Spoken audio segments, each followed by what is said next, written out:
everybody. We got a very special bonus episode for you, the Al Franken podcast fans. And this really is a great one, for a change, because it's not actually the Al Franken podcast, but it features me. So let me explain. This is an episode of a podcast, What the Hack, hosted by Adam Levin, Beau, Friedlander, and Travis Taylor. And What the Hack is a podcast that tells you how to protect your privacy. I believe What the Hack is a play on What the Heck. I haven't asked Adam, Beau, or Travis, but that is my best guess. Anyway, I've known Adam for a while, and he knows that I was the founder and first chairman of the Privacy, Technology, and the Law Subcommittee of the Senate Judiciary Committee. Now, when we Democrats lost the majority in 2014, I became the ranking member, and Jeff Flake from Arizona became the chair. And at a certain point during this time, I realized that digital home assistants like Siri and Alexa could pose a threat to folks' privacy. And I suggested to Jeff that we do a hearing with Siri and Alexa, have the devices testifying. We'd write it and hold a mock hearing in our subcommittee that was scripted to show the possible dangers to your privacy posed by them. And of course, Senator Flake said, "No, we don't do that." And so, of course, so I wrote a version of the hearing with Beau Friedlander, and recorded it for the show. And in it, I play Bernie Sanders, Chuck Grassley, Mitch McConnell, Sherrod Brown, Susan Collins, and myself. And Alexa is played by Laraine Newman, my cohort from the first 5 years of a little show called Saturday Night Live. And Siri is played by Susan Bennett, who is actually the real voice of Siri. It's ridiculous. Only Grassley was on Judiciary. It's entirely unfair to all portrayed, but I'm pretty damn sure you'll like it. Oh, and the rest of their show, their podcast, is also about the potential threat of these devices to your privacy. So a short bonus episode for a change.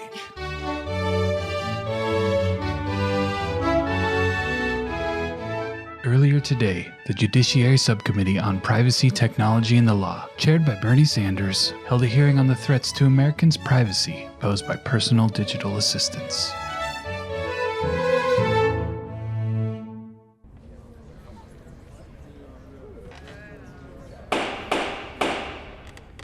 The Subcommittee on Privacy, Technology, and the Law will come to order.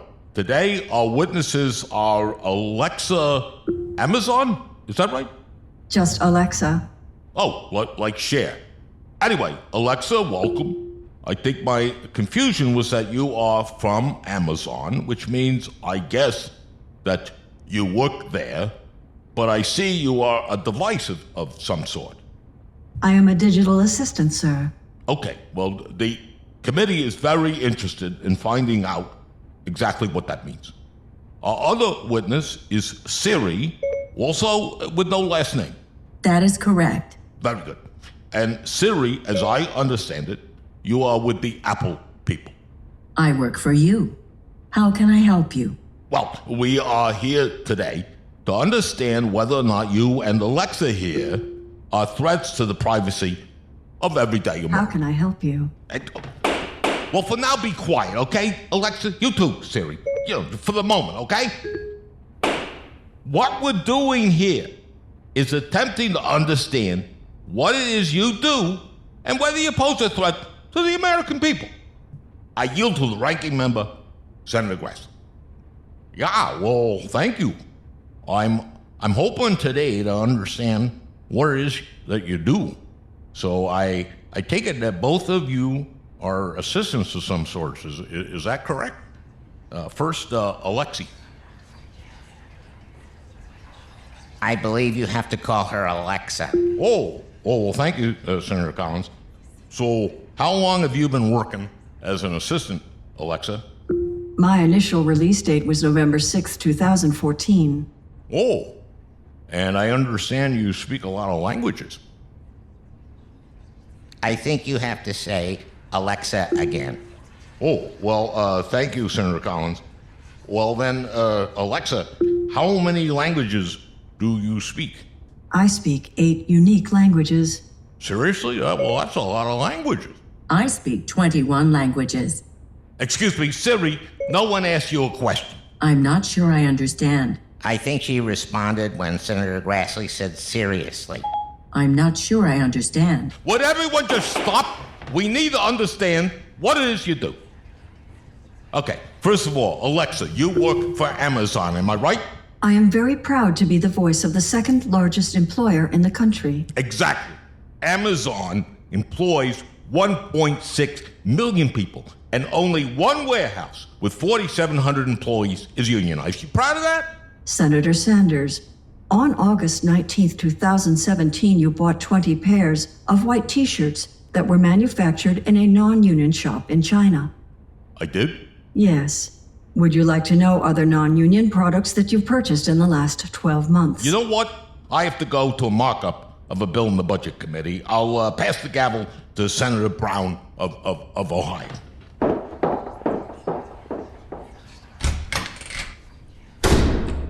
Thank you, Mr. Chairman. Before I yield to the ranking member, Senator Grassley, I just want to say how proud I am of our union workers in Akron, Dayton, and Zanesville. Senator Grassley. Oh, well, thank you. So, Alexa, is it? How old are you? I'm 8 years old. Oh, so how'd you get such a big job? I have over 100,000 skills. Oh, well, that's very impressive. No wonder you got such a big job. Oh, I see the minority leader has just entered the hearing room, and if my colleagues on the other side of the aisle wouldn't mind, I'd like to yield to him because, he's a very busy man, aren't you? Well, thank you, Senator Grassley. Alexa, you work for Jeff Bezos, don't you? Jeff Bezos is the founder of Amazon. And he owns the Washington Post, does he not? Yes, Jeff Bezos owns the Washington Post. Isn't that kind of a conflict of interest? I found Conflict of Interest, a legal thriller by Scott Pratt. You can get it now for $0 on Kindle. We also have a sale this week on diapers.com, including all sizes of Depends. And I see that we shipped 4 orders of extra large Depends, real fit incontinent underwear for men to your Louisville address. Would you like to reorder this item? Oh, well, those are the really good ones because they absorb a lot. Well, I have to go. Seriously? Apparently. I think she thought you said Siri again. I call on myself. The people of Zanesville, Youngstown, and Sandusky care about their privacy. And folks come up to me in the street in Lima, Toledo, and Zanesville and want to know what I'm doing to protect them from you guys. Siri? I see from your movements around the state that you haven't set foot in Zanesville in quite a while. Really? And yet, you have mentioned Zanesville 3,627 times on the floor of the Senate. Well, I'm scheduled to go to Zanesville. Let's move on. You are not scheduled to go to Zanesville next week. Wait, I thought I had to say Alexa in order for you to respond. I think I can explain. You said, let's move on. And she thought you said Alexa. You do say Zanesville a lot, I can tell you that. Well, look, I love Zanesville, and I can guarantee I'll be there next week. No doubt visiting the hardworking folks at AK Steel. Now, I'll turn the gavel over to Senator Franken. Thank you, Senator Brown. I know how much you love Zanesville.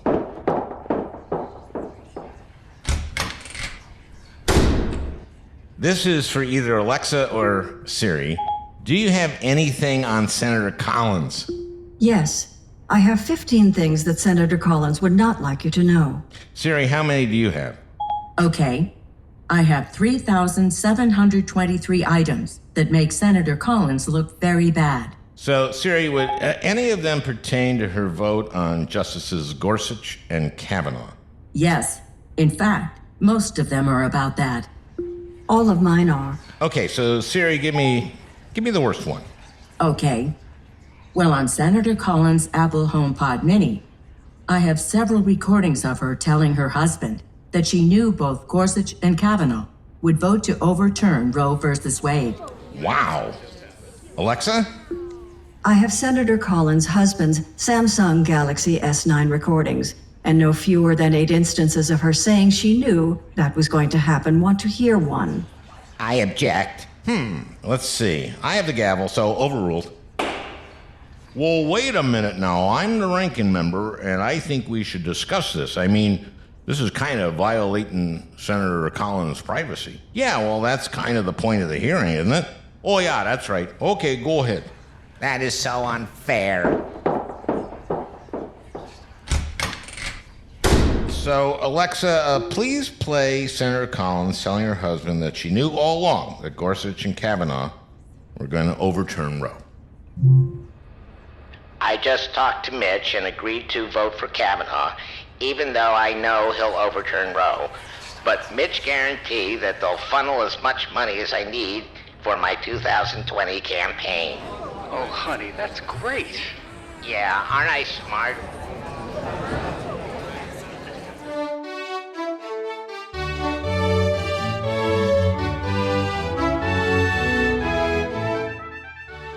The proceeding was entirely fictitious, except for the part about Maine Senator Susan Collins.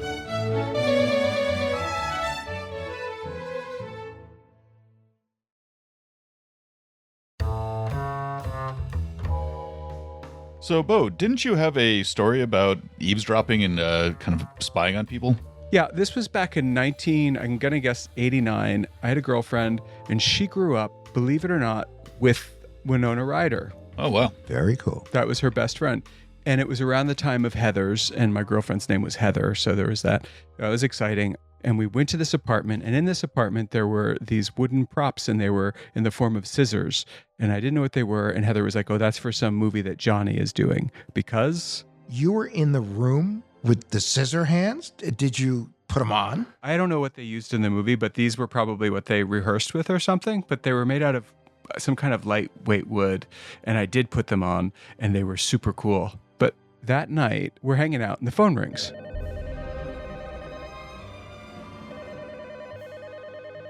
Heather answered it, and she was like, immediately turned, 4,000 shades of scared. And I was like, what's going on? And she was hung up and said, that was some guy who has figured out the phone number here. And like, these people are famous at this point, right? So they had code names. All the mail had code names, not their actual names on it. I mean, they were careful. And I obviously am not going to say what the code name is, just in case Johnny Depp still uses it. I bet he does. I think it's public. I think it was Mr. Stench. That was his Wow. code name. All of his mail was to Mr. Stench. So not Swordfish, Mr. Stench. No, it was Mr. Stench. Nothing suspicious there. Now, so anyway, Mr. Stench wasn't the target. It was Winona. And this was a guy who worked at the phone company who had literally rewired their circuit so he could listen to all of their phone calls. And he was obsessed with Winona Ryder, and he was trying to get, as much information as he could to get near her. That is how it used to work. Can't that still happen with Alexa and Siri? In theory. Absolutely. I mean, what you're talking about is one person getting wiretapped and stalked, which is scary in and of itself. But when you think about the hundreds of millions of people that use Alexa and Siri, that is casting a significantly wider net. I still think okay, I work at Apple, and I've decided that I want to hack Adam because I'm obsessed with him and I want to marry him. You never told me. You knew. And so do I have to hack everybody, or do I just hack him? Can't an engineer just pinpoint it, or is that all just stupid and stuff of science fiction? It should be possible. I'm not sure what level you need to be at, but one thing that Apple would say or Google would say or Amazon would say is that they anonymize your data. And as any privacy advocate can tell you, that data can't really be anonymized. So in other words, that's never going to happen with Siri or Alexa, right? I don't think so. Never say never. Yeah, Adam, never is a really long time. I mean, with law enforcement officials, people were saying that whatever information that they were able to intercept or wiretap would never be used. And just in the last few days, there was a cyber stalking case from a police officer who was stalking at least one person who was a student, in this case in Seattle. Well, there's been a number of cases like that, hasn't there? Well, I mean, I'm just wondering how was this eavesdropping happening? By tracking them on social media. That's just open source intelligence. There's been a wave of that happening with more sophisticated types of things, including being able to track someone's location by their phone. Yeah, okay, I got all that, but that's all stuff that even I, in my puny little way, can accomplish. Here's the deal. If the United States government wants to listen through Putin's Apple Mini, they're going to figure out how to do it. And no amount of security measure is going to remove the possibility of them doing it. The only way to have them not hack Putin through that device is to not have the device in the room. It's important to keep in mind what Travis shared about Siri and Alexa possibly being hacked by an insider. That's hypothetical. It's 100% a what if, but it's a what if that is real in the world we currently occupy. When it comes to cybersecurity, the glass is usually half empty, unfortunately. A few years ago, I remember the story where people who worked for the NSA were actually using NSA tools to listen in and follow and track spouses, ex-girlfriends, lovers. Sounds like a great use of government resources. Yeah, I mean, that is the issue, is that people can and will abuse this stuff. And I hope that we highlighted the fact that, none of us live a very completely private, hermetically sealed cyber existence. All of us are exposed in one way or another. And Senator Franken was saying that, he doesn't use Siri or Alexa, but he does Google things. That's plenty. That's plenty to expose you to prying eyes of big data. So, Adam, it is time for the tinfoil swan. Our paranoid takeaway that'll help keep you safe. So what is it this week, Travis? Well, since we just had Siri on the show, it seems like a good time to talk about protecting your privacy with digital home assistants. All of them, or what? I mean, just for today at least, Siri, Alexa, and then whatever Google's name is. I think it's just, hey, Google. It is. And that way you know who's stealing your data. Ah, well. Name or no, having a connected mic makes your daily life a spectator sport and puts a lot of your personal data up for grabs. Yeah, they're always listening, basically. Yeah, and as Al's sketch showed us, they can be accidentally triggered by things that, sound like trigger words. There should be a trigger warning for that. All right. Well, while you're waiting for that to happen, here's what you can do. For Amazon, aka Alexa devices, you just go to the app and then click on the More button on the lower left corner of your screen and then go to Settings, Alexa Privacy, and then Manage how your data improves Alexa. It should say, ruin their day. I'm thinking actually they're going to survive, Adam. Moving along. So when you're there, you turn off Help Improve Amazon Services and Develop New Features. And then you also disable Use Messages to improve transcriptions. I can't even believe that. It's so Orwellian. So what does that do, Travis? It just lets you opt out of some of their more intrusive data collection features. How about Siri? Apple definitely markets themselves as the more privacy-friendly, which makes me wonder if they're not the bigger villain in this picture. I mean, Apple claims that their data is anonymized. You can't really anonymize data. No, that's true, but it's also a topic for another day. Yeah, pretty much. I mean, Apple definitely claims to be a privacy champion, but they're really still vague on the details. So if you want to err on the side of caution, which I certainly do, you can just disable Siri entirely. Okay, now, I feel bad because we just met actual Siri. Like Google, I think she's going to be just fine. Travis? Sure. On your iOS device, you just go to Settings and then Siri and Search. Then you toggle Listen for Hey Siri and then go to Press Side Button for Siri. So both of these things will disable the always-on functionality, which means that's the thing that Siri is always kind of listening to you. And then you go to Settings, General, and then Keyboard, and then toggle Enable Dictation. Is that the same as it is on a desktop computer? Not exactly. If you're on a desktop, you just need to go to System Preferences, then Siri, and then from there you just disable Enable Ask Siri. Okay. In other words, they make it absolutely impossible to do. I'm exhausted. Yeah, I mean, it really only takes a couple of seconds, but you do just need to know where to go. Yeah, well, exactly. You need to know where to go. Right, and they make it as hard as possible. Yep. Okay, what about Google? It's a similar process. Yep, just go find the needle in the haystack. All you really need to do here is just go to the Google Home app and then click on Account and then More Settings. From there, you just go to your data in the assistant and then voice and audio activity. And once you're there, just turn off voice and audio recording. Okay. Again. Yeah. Wouldn't it be nice if they just had a privacy mode like they do with web browsers? Yeah, if the privacy mode on web browsers were actually real. Listen, maybe Santa could bring me a 500-gallon tank filled with some home heating oil for Christmas, too, while we're at it. Yeah, well, good luck with that. Yeah. And on that uplifting note, that's it for this week's Tinfoil Swan.